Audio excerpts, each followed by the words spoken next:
রাধে রাধে বন্ধুরা, আশা করছি সবাই সুস্থ আছো, ভালো আছো এবং সবার মঙ্গল কামনা জানিয়ে আজকে আমার প্রথম ব্লগটা শুরু করছি।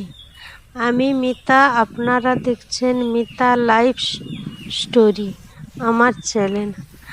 আমার চ্যানেলে পাশে থাকার জন্য আপনাদের অসংখ্য অসংখ্য ধন্যবাদ। সবাই সবসময় আমার পাশে থাকো এবং সুস্থ থাকো।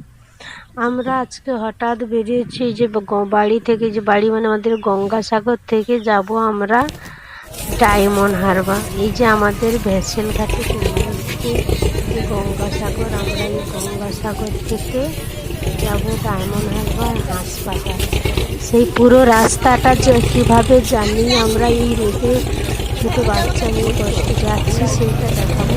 এবং আমাদের এই পুরো ভিডিওটা ভালো লাগলে লাস্টে একটা ছোট্ট করে কমেন্ট করবেন এবং আমার চ্যানেলটা অবশ্যই সাবস্ক্রাইব করো।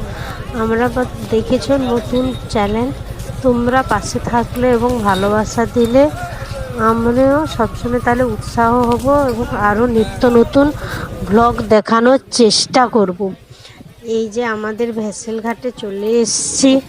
আমরা ভেসেলের ঘুরে যে নদীর ওপারে যাব। আমরা যেখানে যাই না কেন, সবসময় যেখানে যাই না কেন এই নদীপথ, আমাদের এই নদী পেরিয়ে সব কিছু যেতে হবে। ভেসেলে ভিড় দেখেছো কীভাবে, যেমন গরম তেমন ভিড়।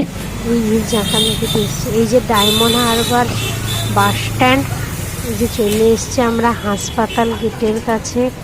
আমরা এই হাসপাতালে যাব, কারণ জানাবো যদি তোমরা আমার এই চ্যানেলটার পাশে থাকো পরবর্তীতে, তাহলে তোমাদের অনেক গল্প সহকারে জানাবো যে কেন আমাদের হাসপাতালে আসতে হয়, কেন বারবার আমাদের কেন আসতে হয় তা জানাবো।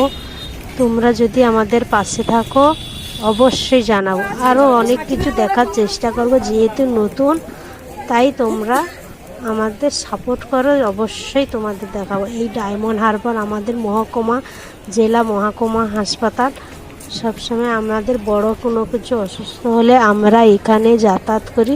সবাই সুস্থ থাকো, ভালো থাকো। এখানে আমার চ্যানেল সব